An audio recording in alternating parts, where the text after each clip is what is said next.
नमस्कार. संघर्ष वृत्तवाहिनीमध्ये आपलं स्वागत. घेऊया ठाणे आणि आसपासच्या परिसरामधील घडणाऱ्या महत्त्वाच्या घडामोडींचा आढावा. धर्मवीर आनंद दिघे साहेबांचे जुने विश्वासू सहकारी उपमुख्यमंत्री एकनाथ शिंदे यांचे विश्वासू सहकारी शिवसेना ठाणे शहर समन्वयक प्रकाश पायरे यांचा वाढदिवस मोठ्या उत्साहात आणि आनंदात साजरा करण्यात आला. प्रकाश पायरे यांच्या वाढदिवसाचे औचित्य साधून दिवसभर विविध प्रकारचे उपक्रम राबवले गेले. प्रकाश पायरे यांना यावेळी शुभेच्छा देण्याकरिता विविध मान्यवर मंडळी दाखल झाली होती. उपमुख्यमंत्री एकनाथ शिंदे यांनी फोनवरनं शुभेच्छा दिल्यात, तर नौपाडा येथील त्यांच्या जनसंपर्क कार्यालयामध्ये अभिष्ट चिंतन सोहळा संपन्न झाला. यावेळी त्यांना शुभेच्छा देण्याकरिता लोकसभेचे खासदार व शिवसेना ठाणे जिल्हाप्रमुख नरेश म्हस्के, ठाणे विधानसभा शहर प्रमुख हेमंत पवार, माजी नगरसेवक विभाग प्रमुख पवन कदम, माजी नगरसेवक भास्कर पाटील, ठाणे लोकसभा सचिव बाळा गवस, नौपाडा विभाग प्रमुख किरण नागटी, ठाणे परिवहन समितीचे माजी सदस्य राजेश मोरे, समाजसेवक प्रीतम राजपूत, समाजसेविका सीमा राजपूत, शिवसेना सचिव राजू कुलकर्णी, राष्ट्रीय स्वयंसेवक संघाचे कार्यवाहक सर्वेश शेंडे, गौरस गृहाचे मालक पुराणिक, गुजराती समाजाचे सर्व पदाधिकारी, कार्यकर्ते, ज्येष्ठ नागरिक, सभासद यांनी उपस्थित राहून त्यांना वाढदिवसाच्या शुभेच्छा दिल्या आहेत.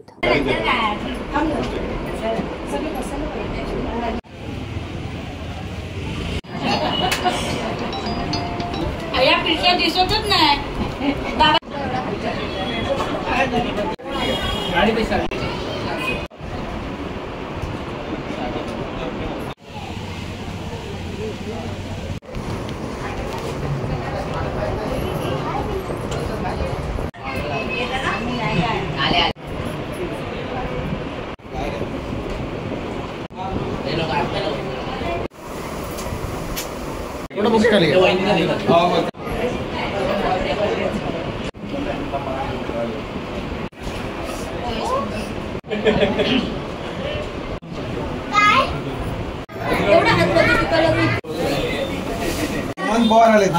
पहिल्या प्रथम तुम्ही दिलेल्या शुभेच्छा स्वीकारतोय. वाढदिवस येतो असतो आणि आपली कामं चालू असतात. आज वाढदिवस म्हटलं की आपण नवीन संकल्प करतो किंवा काय करतो, हे करण्यापेक्षा जी माझ्या प्रभागातली प्रभाग क्रमांक 21 मधली जी कामं शिल्लक आहेत, जी वर्षानुवर्ष बाकी आहेत, त्यांच्याकडे माझा फोकस नक्कीच राहणार आहे पुढच्या एका वर्षामध्ये.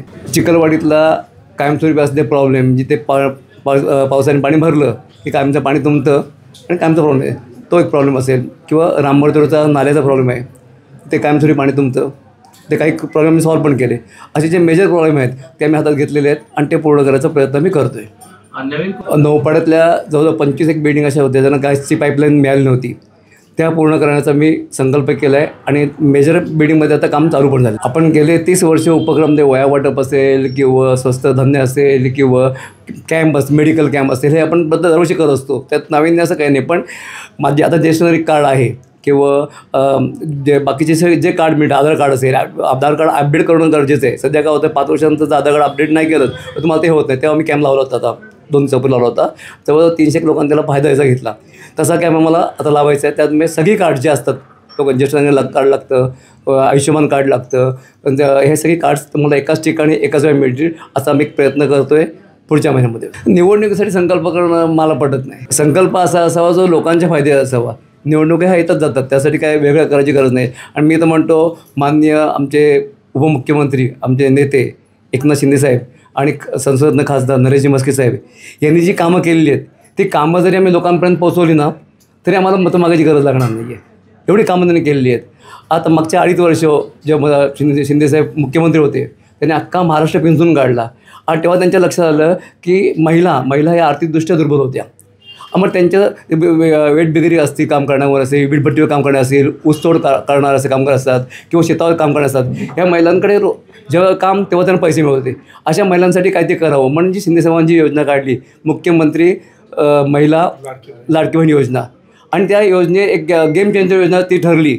आणि त्या योजनेमुळे आज तुम्ही बघाल तर जवळ 2,65,00,000 महिलांना त्याचा फायदा आला. आणि त्या फायद्यातनं महिला आता रोजगार निर्माण करत आहेत. ही अशा योजना महत्त्वाच्या आहेत. आणि त्यात तेव्हा त्यांच्या लक्षात आलं मुख्यमंत्र्यांच्या, आताचे उपमुख्यमंत्री शिंदेसाहेबांच्या, की महिला ह्या स्वतःच्या आरोग्याकडे लक्ष देत नाही. मग त्यांनी आता उपमुख्यमंत्री आरोग्य, महिला आरोग्य ही योजना काढली आणि त्याचा फायदा घेतात. का होतं, कॅन्सर जो हा रोग आहे हा तुम्हाला आधी कळत नाही, हा लास्ट स्टेजला कळतो. म्हणून मी तर माझ्या वाढदिवसाचा हा संकल्प केला आहे की माझ्या प्रभागातल्याने अख्खे ठाणे शहरातल्या ज्या महिला असतील यांचे सगळे आरोग्य चेकअप करायचे आपल्याला. जे चेकअप केल्यानंतर की आपल्याला कळेल की पहिल्या फर्स्ट स्टेजला जर असतील तर त्यांचं निदान होईल आणि त्यांच्यावर आपण काम करू शकतो. आज कुठल्याही महिला ही आपल्या घर बघते, आपल्या स्वतः शरीराकडे बघत नाही आहे आणि तो आपला संकल्प माझ्या वाढदिवसाचा नक्की असेल. सर्व नागरिकांना आवाहन करण्यात येत आहे की सध्या डासांमार्फत पसरणाऱ्या डेंग्यू या आजाराचा प्रसार रोखण्यासाठी प्रत्येकाने पुढील प्रमाणे कार्यवाही करावी. डेंग्यू आजार एडिस इजिप्ती हा डास चावल्याने होतो. या डासांची पैदास साचलेल्या किंवा साचवलेल्या स्वच्छ पाण्यामध्ये होते. 8 दिवसांपेक्षा जास्त दिवस पाणी उघडे व साचून राहिल्यास त्यात डास अंडी घालतात. अंड्यांच्या अळ्या तयार होऊन पुढे डास तयार होतात. यासाठी आपल्या घरातील पाणीसाठे उदाहरणार्थ बॅरल्स, पिंपे, टाक्या, हौद, रांजणे इत्यादी दर आठवड्याला रिकामे करून घासून पुसून कोरडे करून पुन्हा भरावे. 1 दिवस कोरडा दिवस म्हणून पाळावा. पाणी साठ्यांना घट्ट झाकणे बसवावीत किंवा जुनी साडी, चादर, धोतर यांनी बांधून झाकून ठेवावीत, म्हणजे डास त्यात जाऊन अंडी घालणार नाहीत. घराच्या गच्चीवर, आजूबाजूला, अंगणात कोठेही पाणी साचू देऊ नये. भंगार सामान उघड्यावर टाकू नये. उदाहरणार्थ टायर्स, प्लास्टिक सामान, कुंड्या, टाकाऊ वस्तू इत्यादी. अशा सामानात पावसाचे पाणी साठून त्यात डेंग्यूच्या डासांची पैदास होते. घरातील कूलर्स, फ्रीजच्या पाठीमागील ट्रे हे देखील वेळोवेळी कोरडे करावेत. लक्षात ठेवा, नुसत्या फवारणीने डास घनता कमी होत नाही, तर त्यासाठी डास पैदास ठिकाणे नष्ट करणे ही आपल्या सर्वांची जबाबदारी आहे. कोणताही ताप अंगावर न काढता जवळच्या शासकीय रुग्णालयात मोफत औषधोपचार घ्या. अशा प्रकारे नागरिकांनी सहकार्य केल्यास डेंग्यूचा प्रसार रोखणे सहज शक्य आहे.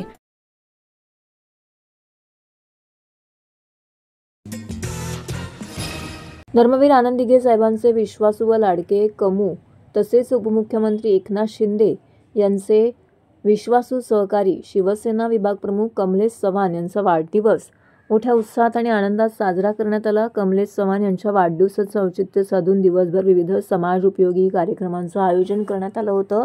तर आदल्या दिवसांपासूनच त्यांच्यावरती शुभेच्छांचा वर्षाव होत होता.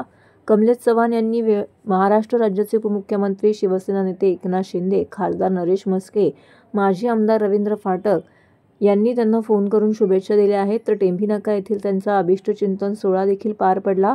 यावेळी विधानसभा शहर प्रमुख हेमंत पवार, माजी नगरसेवक सुधीर कोकाटे, माजी नगरसेवक व विभाग प्रमुख पवन कदम, वंदनाताई डोंगरे, माजी नगरसेविका पूजा वाघ, शिवसेना ठाणे शहर विधानसभा समन्वयक प्रकाश पायरे, ठाणे परिवहन समितीचे माजी सदस्य राजेश मोरे, नौपाडा विभाग प्रमुख किरण नागती, समाजसेवक प्रीतम राजपूत, संतोष बोडके, इतर मान्यवर पदाधिकारी, कार्यकर्ते, शिवसैनिक, सर्व उपविभाग प्रमुख, सर्व शाखा प्रमुख, उपशाखा प्रमुख, महिला आघाडी, हितचिंतक, कमलेश चव्हाण मित्रपरिवार, आप्तेष्ट बंधू भगिनी यांनी मोठ्या संख्येने उपस्थित राहून त्यांना वाढदिवसाच्या शुभेच्छा दिल्या आहेत.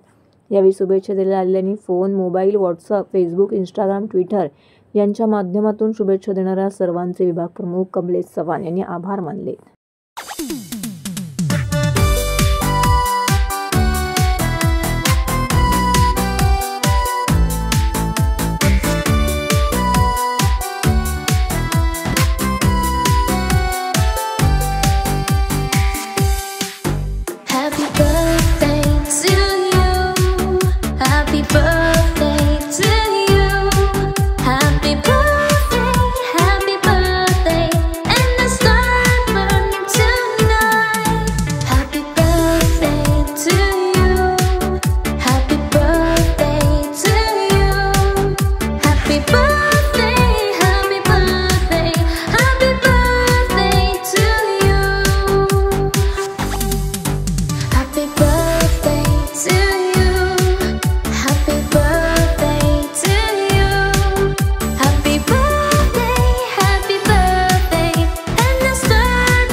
भाजप सरकारने आणलेला जनविरोधी, घटनाविरोधी, लोकशाही हक्क नाकारणारा जनसुरक्षा कायदा रद्द करण्याच्या मागणीसाठी शिवसेना ठाकरे गटाच्या वतीने ठाणे जिल्हा शाखा तसेच भारत जोडो जनसुरक्षा विरोधी संघर्ष समिती ठाणे जिल्हा, त्याचबरोबर महाविकास आघाडीतील सर्वच राजकीय पक्ष, सामाजिक आणि पुरोगामी जनसंघटना यांच्याकडून कडाडून विरोध केला गेला आहे। जनसुरक्षा विधेयक हुकुमशाही पद्धतीने असून सरकार विरोधात आवाज दडपण्यासाठी या विधेयकाचा वापर केला जाण्याची भीती व्यक्त केली जाते। या कायद्याची सध्या गरज नसताना सरकारने मोठ्या उद्योजकांसाठी केलेला कायदा असल्याचा आरोप आंदोलनकर्त्यांनी केला आहे। तसेच हा कायदा विरोधी पक्षातील लोकांसाठी लागू असणार नसून हा सर्वसामान्य जनतेसाठी असणार आहे, कारण याच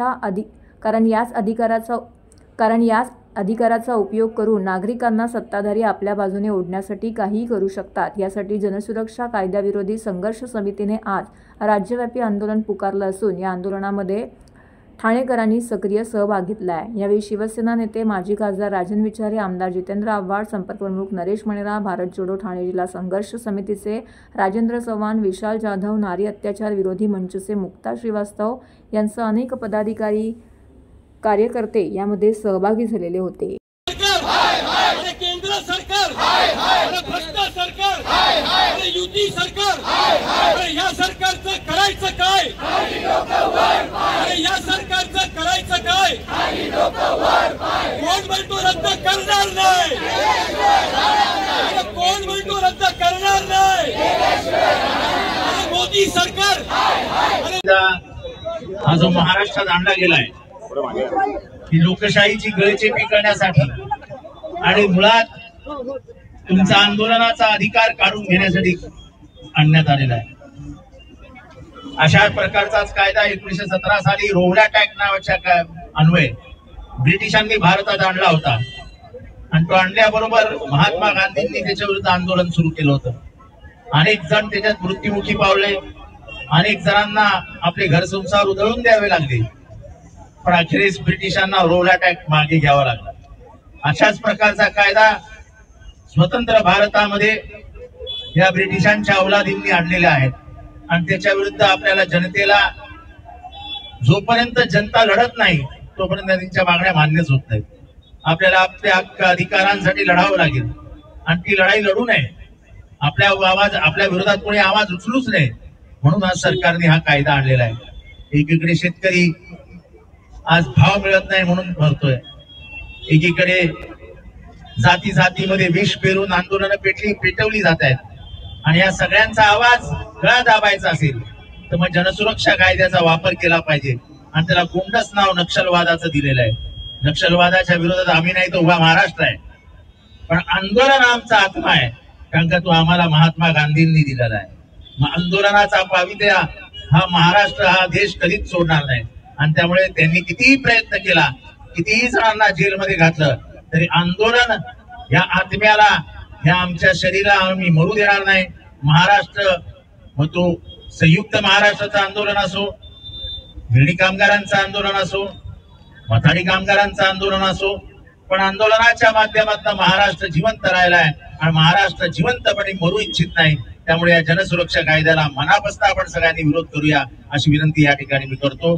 मला वाटतं आज तुम्ही बघितलं असेल संपूर्ण देशभर या जनसुरक्षा कायद्याच्या साठी लोक रस्त्यावरती उतरलेले आहेत। सर्व पक्षाची इंडिया आघाडी आणि स्पेशली सर्व सामाजिक संस्था, सर्व पक्षाचे कार्यकर्ते या ठिकाणी रस्त्यावरती उतरून या ठिकाणी जनसुरक्षा कायदा रद्द व्हावा यासाठी रस्त्यावरती उतरलेले आहेत।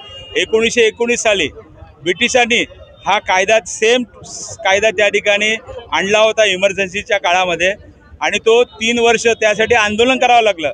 महात्मा गांधी त्यावेळेला या आंदोलनामध्ये उतरले होते, मोठमोठे नेते उतरले होते आणि संपूर्ण जनता रस्त्यावरती आली होती आणि त्यानंतर 3 वर्षाच्या अथक प्रयत्नाने त्या ठिकाणी 1922 साली हा कायदा रद्द करण्यात आला आणि तीच वेळ आता आलेली आहे। कारण तुम्ही बघितलं असेल राज्यकर्त्यांना त्रास देण्यासाठी ईडी, सीबीआय, इन्कम टॅक्स हे कायदे आहेतच, आता सुद्धा कायदे आपले मजबूत आहेत, परंतु जाणून बुजून या कार्यकर्त्यांना त्रास देण्यासाठी हे सर्व कायदे या ठिकाणी आलेले आहेत आणि म्हणून त्याचा निषेध करण्यासाठी आज आम्ही सर्व एकत्र इथे जमलेलो आहोत।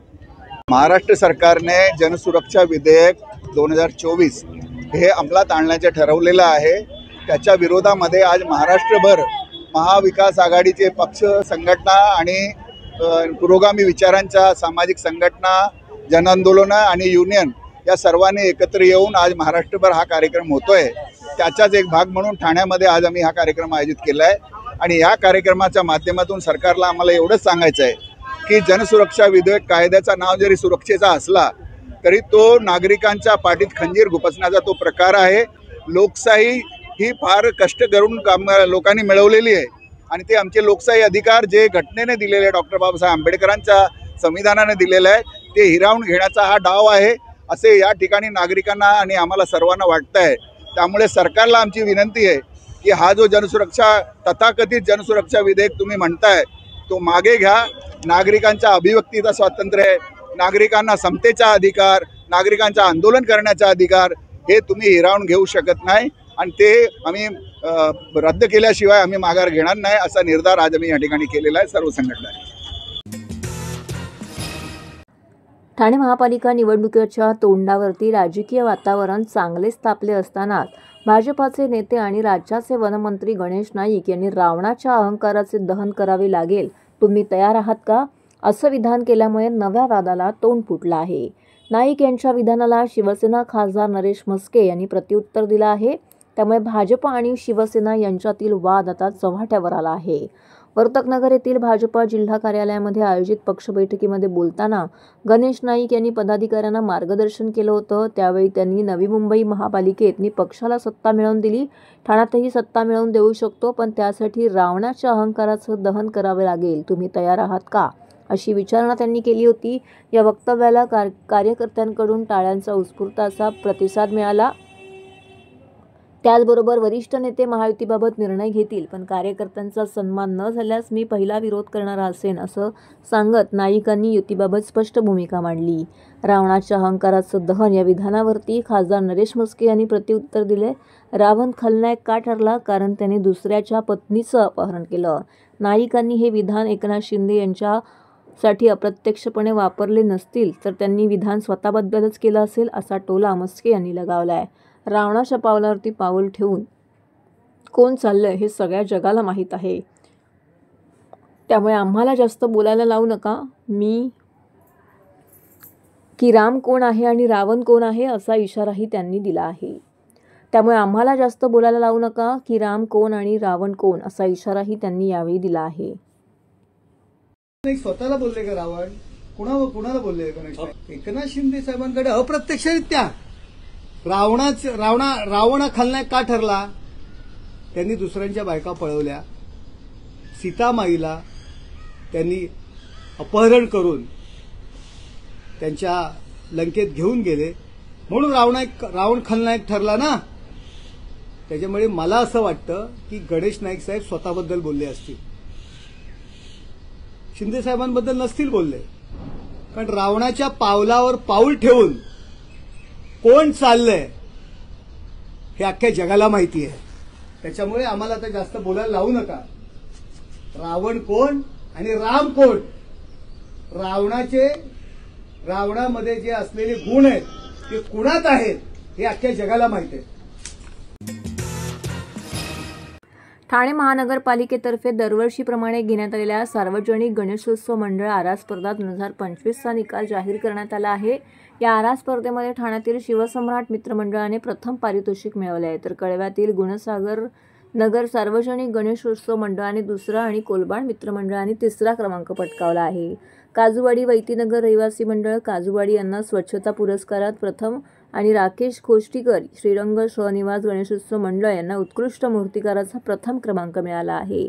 स्पर्धेत सहभागी झालेल्या तसेच विजयी ठरलेल्या सर्व गणेशोत्सव मंडळाचे ठाणे महापालिका आयुक्त सौरभ राव यांनी अभिनंदन केलंय. ठाणे महानगरपालिकेच्या वतीने घेण्यात आलेल्या सार्वजनिक गणेशोत्सव मंडळ आरा स्पर्धेत ठाण्यातील एकूण 16 मंडळांनी सहभाग घेतला होता. स्पर्धेचं परीक्षण करताना मूर्ती सजावट, विषय मांडणी, हेतुपूर्ती, शिस्त, स्वच्छता तसेच कलावंतांचं काम या सर्व घटकांचा विचार करण्यात आला. या स्पर्धेचं परीक्षण ज्येष्ठ चित्रकार सदाशिव कुलकर्णी, किशोर नादावडेकर आणि ठाणे वैभवचे ज्येष्ठ पत्रकार आनंद कांबळे यांनी केले आहे. या स्पर्धेमध्ये प्रथम आलेल्या शिवसम्राट मित्रमंडळाने मंडळ आहे ना या विषयावरती देखावा साकारला होता. तर द्वितीय क्रमांक मिळवलेल्या गुणसागर नगर सार्वजनिक गणेशोत्सव मंडळाने रान बोलते जंगलाची शिकवण या विषयावरील देखावा चित्रफितीच्या माध्यमातून साकारला होता. कोलबाड मित्रमंडळाने अवयव व देहदान या विषयावरती देखावा साकारून नागरिकांमध्ये अवयवदानाबद्दल जनजागृती केली होती.